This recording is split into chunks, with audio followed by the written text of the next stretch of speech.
እንዴት አመሻችሁ? አቡ ሰላም ብሬክስዬ፣ እንዴት ነህ? እግዚአብሔር ይመስገን ሰላም ነው።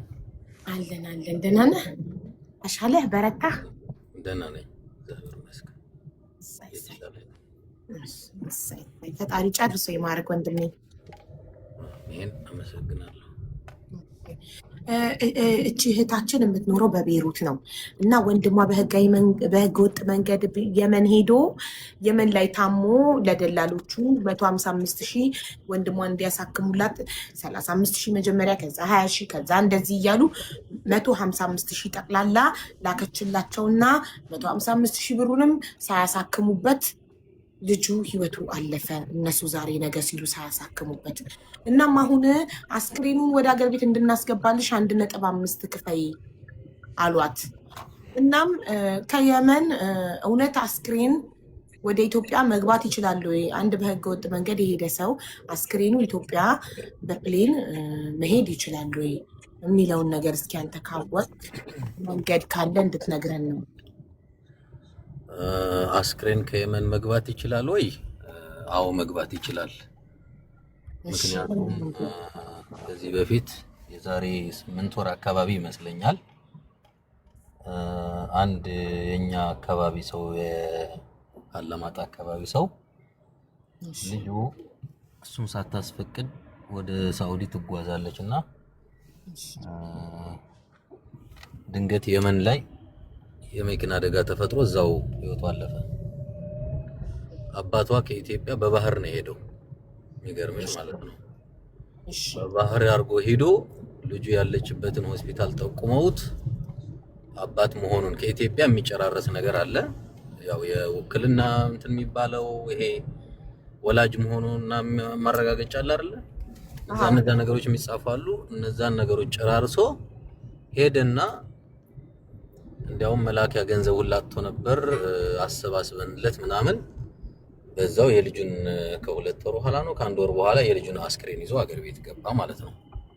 ስለዚህ እሱ አባት ወይም አጎት ኢትዮጵያ ፕሮሰሱን በህጋዊ መንገድ ጨርሶ ሄዶ ነው የሚያመጣው። እሱ እንደዛ አድርጎ ነው ሄዶ ያመጣት። በምንድን ነው ያመጣት አባትየው? በፕሌን። እሺ ምን አወጣላት? ነጭ ወረቀት ከየት ኤምባሲ ያወጣላት ለአስክሬኑ? አባትየው ከውጭ ጉዳይ ሚኒስቴር ነው ያው የሚጻፈው። ከቀበሌ ጀምሮ የሚጨራረስ ነገር ስቴፑን ቢነግረን አባትየውን ብንጠይቀው ይቻላል? ስልኩን ቼክ አድርገዋለሁ። እኛ አይደለሁም ስልኩን ሴቭ አድርጌዋለሁ አላደረኩትም። አሁን ላይ ግን እንደምንም ሰርች አድርጌ ካገኘሁት ያው ሰጥሻለሁ። እና ደግሞ ምናልባት ከዚህ በፊት የልጅቷን አስክሬን ለመላክ ገንዘብ ስናሰባስብበት የነበረ ቪዲዮ ላይ አይ ቲንክ ቁጥራቸው የእናቷ ቁጥር ነው ምናምን ተቀምጧል መሰለኝ ካልተሳሳቱ።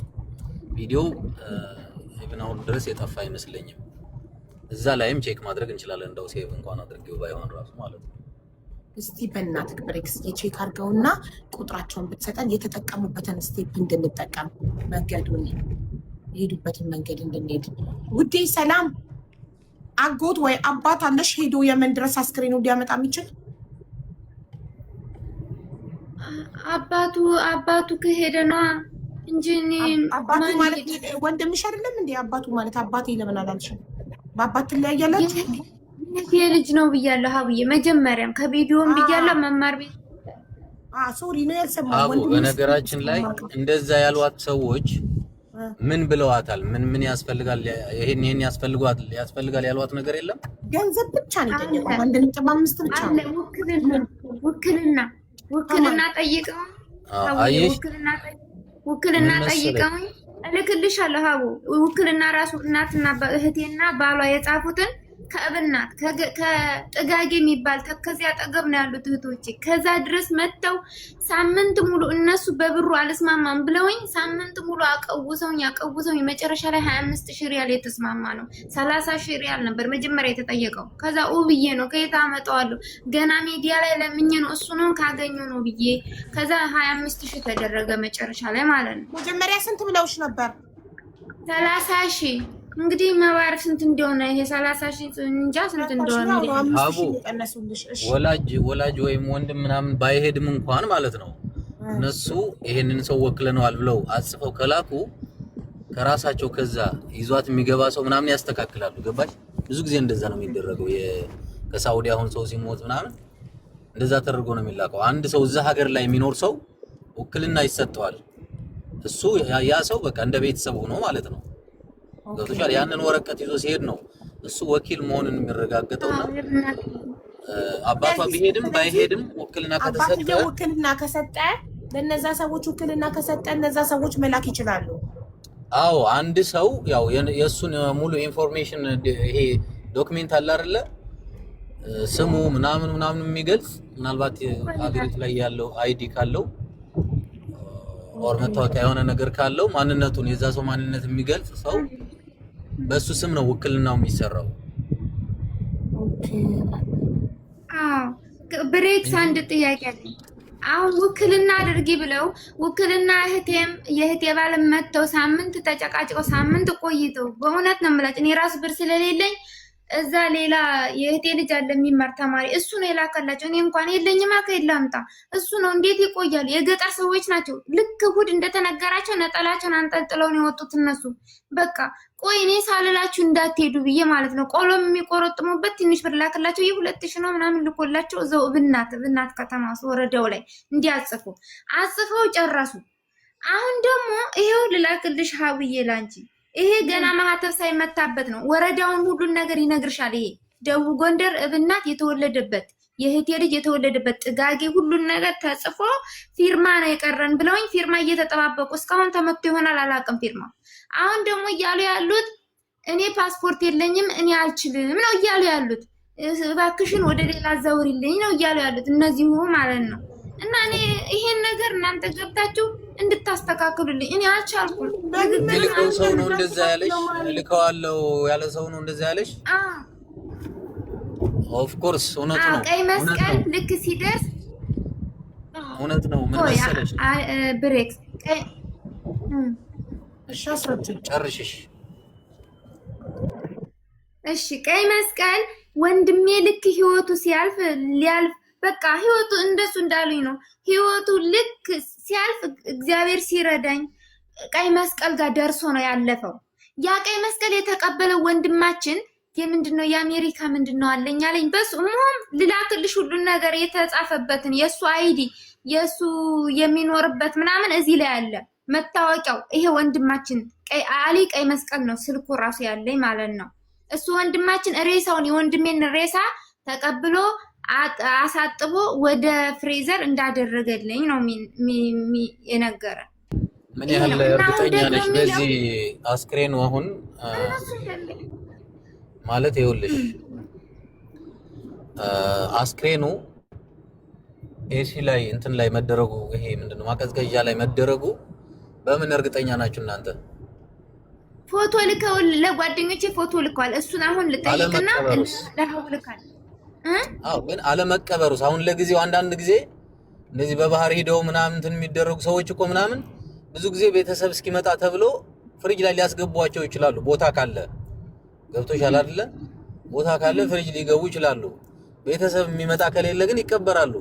ቤተሰብ ነኝ የሚል አካል ከሌለ ማለት ነው። ስለዚህ ምን ያህል አሁን ድረስ አስክሬኑ መኖሩን በምን እርግጠኛ ናችሁ? እሱን እኮ ነው ምልክ ብሬክስ። እኔ እኮ አሁን የጨነቀኝ ልጅቷ ብሩን ከተቀበሏት በኋላ ስልካቸውን ቢዘጉ አስክሬኑ ባይኖር ወይ ደግሞ በጣም ከባድ ነገር ነው። ዝም ብሎ ዛሬም አለ ነገም አለ እያሉ ጨምሪ ብር ጨምሪ እንዲገጠመን አሁንም ጨምሪ እያሉ ሲበሏት ሊኖሩ ቢሆንስ በምንድን ነው እርግጠኛ? ምን ያህል ጊዜ ሆኖታል ከሞተ? አሁን ሐሙስ ሲመጣ 15 ቀን ነው። አሁን ነገ ከነገ ዛሬ ማነው ማክሰኞ አይደል? 15 ቀን እኔ ነኝ የሚል አካል ከሌለ የመን ውስጥ ተከታትሎ እንትን የሚል አስክሬን ያስቀምጣሉ የሚል እምነት የለኝም። ግን ያው ቤተሰብ ካለ ወንድም ምናምን በቃ እኔ ወኪል ነኝ ምናምን ጽፌ እስከማመጣ ምናምን ብለው የሚከራከር ሰው ካለ ሊያቆዩ ይችላሉ። ከዛ ውጭ ግን በዚህ ደረጃ አስክሬን እነሱ የሚያቆዩበት ምንም አይነት ምክንያት የለም።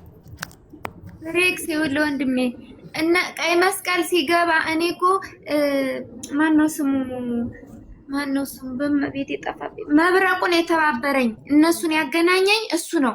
እነሱ ከዛ እኔ እህቱ እንደሆንኩኝ ያው እንዲታከም እኮ እኔ ጥሪ ያለውኝ እኮ ጥሪ ያለ 3 ቀን ሳይሞት እኮ አግኝቼዋለሁ። እኔ እህቱ እንደሆንኩኝ ወደ ሀገር ቤት ማስገባት እንደምፈልግ ሁሉን ነገር ተነጋግረን ነው እንግዲህ ፍሪጅ ውስጥ አድርገነው አላሉኝ። ቀይ መስቀል ተቀብሎታል አሉኝ እና የሬሳው ፍሪጅ ውስጥ መሆኑን ፎቶ አንስተው ልከውልናል። ተወካዩን ደግሞ እኔ አገናኛችኋለሁ የተወከለልኝ እንደ ወንድሜ።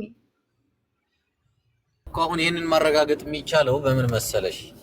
አሁን አንቺ ያኔ ሲሞት አንስተው ልከውልሽ ይሆን ይችላል ግን እስካሁን ድረስ መኖርን የምታረጋግጨው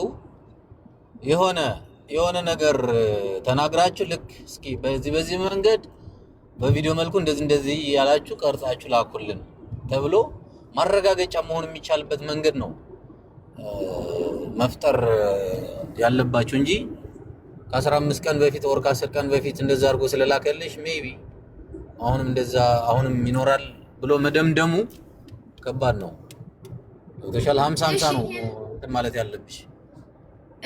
እሺ ይሄን እናንተ ልትረዱኝ አትችሉም ታዲያ?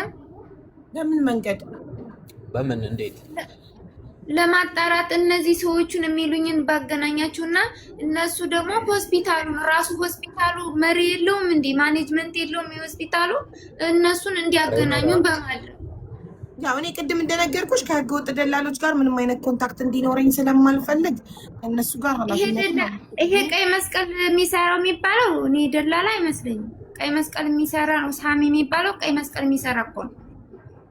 እኔ እንጃ ያገናኘሽ ሰው አሁን ስሙን የጠራሽው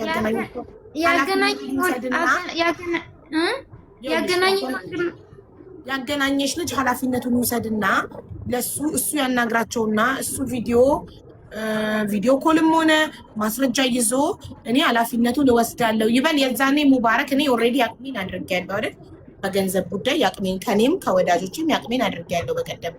ስለዚህ አሁን ደግሞ ሙባረክ ደግሞ እርግጠኛ የሚሆን ኃላፊነት የሚወስድ አካል ካለ እኔ ገንዘብ በማሰባሰብ እኔ ማገዝሻለሁ ብሎሻል ሙባረክ። የሱ ተራ ነው። አሁን ደግሞ እኔ ኃላፊነቴን ጨርሻለሁ።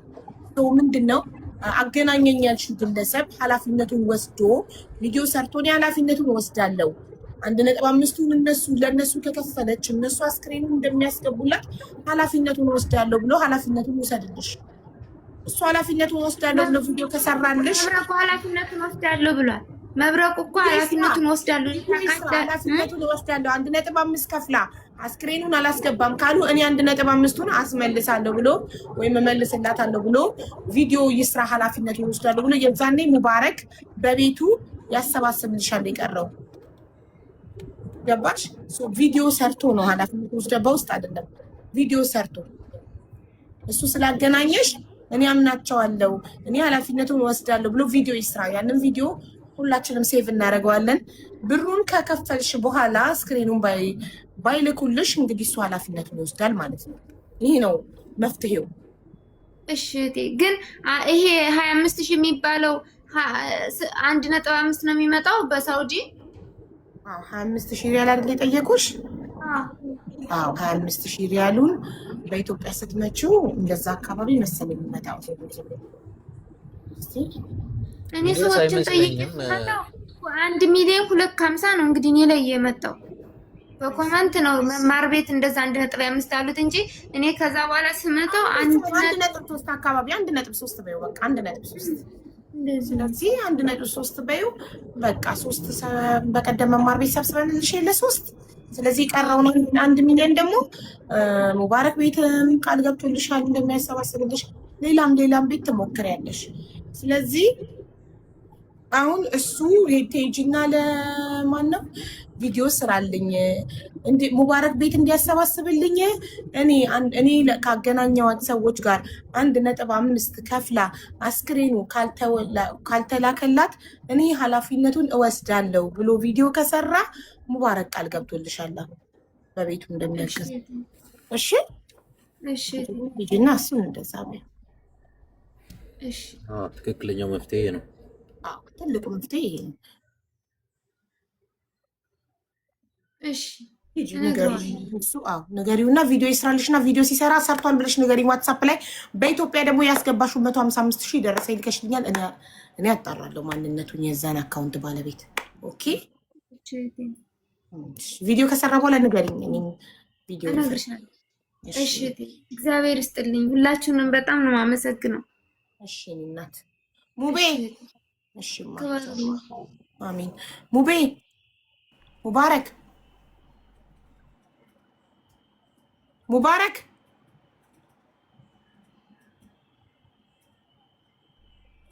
ሙባረክ ተኝቶ ነው። ቃል የገባ ከሆነ አደራ ልልክ ነው ወንድሜ፣ ተነስ። አይ ተኝቶ አይመስለኝም። በሌላ ስልክ ወሬ ይዞ ነው የሚመስለኝ። በሌላ ስልክ እየተደዋወለ ነው የሚመስለኝ። አንዴ ያረጋግጥልኝ። ቅድም ቃል የገባውን ብሬክስ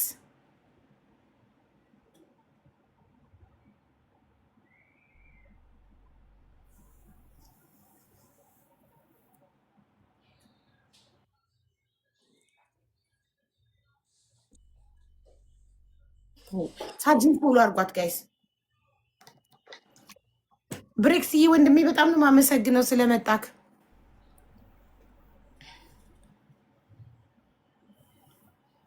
አይሰማም ጋይስ? ድምጼ ይሰማል? ኦኬ እሺ ውዶቼ ሳጂን ፎሎ አድርጓት። ፎሎ ያላደረጋችኋት የኔ ቤተሰቦች ሳጂን መልካም እህታችንን ፎሎ አድርጓት። ቢያንስ አቡያውን ተስፋ አለው ብሬክስ እንዳለው እውነት ከሆነ በደንብ እንረዳታለን። ከጀንባሪ ማግዛታለሁኝ እና በጣም አሳዘነችኝ። ግን ሌላ ዝም ብለው እንደዚህ ሆኖ ሌላ ሰው እንዳይበላት እንዳትታለን አንቺ መንገድ ሆኖ ግዴታ ኃላፊነት የሚወስድ ሰው ያስፈልጋል። ምክንያቱም የመን ያሉ ደላሎች እናቴ የሰው ነፍስ ለነሱ ነቴንግ ነው ማሬ። አሁን ብሬክስ እንዳለው ይሄን ተቀብሮም ቢሆን ይኸውልሽ ተቀብሮም ቢሆን እድሜ ልካቸው ነው የአስክሬን ፎቶ ይዘው በዛ ፎቶ ሲነግዱ ነው የሚኖሩት። ምንም ሰውኛ ርህራሄ የሚባል ነገር የላቸውም። ቅድም አሞራው አሌክስ ምን አለ? አንዱን ልጅ እንደገባ ገለውት ስንት አመት ሙሉ 1 አመት ሙሉ ከቤተሰቦቹ ልጃቸውን ለማስለቀቅ ገንዘብ ቤተሰቦቹ እየላኩ ነበር። መጨረሻ ላይ እዛ ውስጥ የነበረ ልጅ ከዛ ውስጥ የተፈታ ልጅ ነው ልጃችሁ እኮ ከሞተ አመት ሆኖታል ብሎ የነገራቸውና ለደላሎቹ ብር መላክ ያቆሙት። ገባሽ? ምንም ርህራሄ። በአስክሬን ይነግዳሉ፣ በሰው ነፍስ ይነግዳሉ፣ በሰው እንጃ ልባቸውን አጥቅጥለው ነው ደላላ የሚሆኑት እዛ ሀገር ያሉ። ወይ ሙቤ ስልክ ይዘህ ነበር መሰለኝ። በቃ ጨረሳችሁ አይደለ? አዎ ምን መፍትሄ ያደረግን መሰለክ ሙቤ? ብሬክስ የሆነ መንገድ አለ ከዚህ በፊት ሰው የገባበት መንገድ ብሎ ነግሮናል። ሶ ምንድነው አሁን ሰዎቹ ያገናኙሽ ሰዎች ውክልና ጠይቀውኛል ብላለች። ሶ ያገናኛት ልጅ ቪዲዮ ይሰራል። ሄደሽ ቪዲዮ ስራ። ለእነዚህ ልጆች እኔ ላገናኘዋት ልጆች 1.3ቱን ከፍላ አስክሬኑን ካላኩ እኔ ኃላፊነት ወስዳለሁ፣ ብሩን እኔ እመልሳለሁ በእኔ ኃላፊነት ብሎ ቪዲዮ እንዲሰራላት። ቪዲዮ ከሰራላት አንተ ቃል ገብተህላታል፣ በቤትክም አንተ አንድ ቀን እርዳታ እንደምትሰበስብላት ይህን ነገርኳት። እሺ ብላ ስለ ብሩ ከኔ ጋር ይነጋገር እኮ እንደዛ ብያታለሁኝ። እሺ ብላ እሷም ወርዳለች። ደውላም ሆነ በቮይስ ልትነግረው ያንኛ ቪዲዮ መረጃ ስለምንይዝ ማስተማመኛ ነገር ስላለ ኢንኬዝ እንኳን ብሩን በልተው ቢዘጓት ምን ቢሏት የሚጠየቅ አካል ኃላፊነት የሚወስድ አካል ስላለ ሶ አትሊስት ያ አንድ ማረጋገጫ ይሆናል። ግዴታ ኃላፊነት የሚወስድ እሺ። አላህ ከአንቺ ጋር ይሁንና እንግዲህ እመጣለን ወይ ለምርቃት ደግሞ አላህ በሰላም ሲገላግልሽ ኢንሻአላህ እንመጣለን እንበል ወይስ እንዴት ነው? ቪዛ ያስፈልጋል አለ ከዱባይ ወደዛ? አዎ 30 ደቂቃ ፍላይት እኮ ነው። ኧረ ታዲያ ምን በመኪና ከሆነ 6 ሰዓት ነው ከዩናይትድ አረብ ኤምሬት ካታር። በፍላይት ከሆነ ደግሞ 30 ደቂቃ ነው ፍላይቱ። እንደዚህ ቅርብ ናት እንዴ? አዎ ካታር እና ዱባይ እኮ በጣም ቅርብ ለቅርብ ነው። አላህ እንግዲህ በሰላም ዱዓ እያደረግልሽ ነው ኢንሻአላህ። ለእኔም ለሰሚራም አንድ ላይ ዱዓ አድርጉ አላህ በሰላም እንዲገላግለን ኢንሻአላህ ኢንሻአላህ ኢንሻአላህ። እሺ እሺ በቃ ቻው አቡዬ፣ እናመሰግናለን። እሺ ወንድሜ ቻው። ብሬክስ በጣም አመሰግናለሁ አዊ ወንድሜ። ፈጣሪ አክብርልኝ። ፈጣሪ ጨርሶ ይማረክ ወንድም አለ። አሜን አሜን። አመሰግናለሁ። መልካም እሺ። እሺ መልካም እሺ። አይስ የምንጫወት በቃ አቡዬ አንቺም ረፊሽ እኔ ቆንጆ ትንሽ ጌም ተጫውቼ